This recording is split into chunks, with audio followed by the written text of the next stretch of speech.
करे आइल बड़ा फान के दीवार हो डर नइखे देहिया में तो निको तोहार हो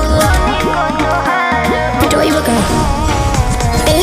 प्यार करे आइल बड़ा फान के दीवार हो डर नइखे देहिया में तो निको तोहार हो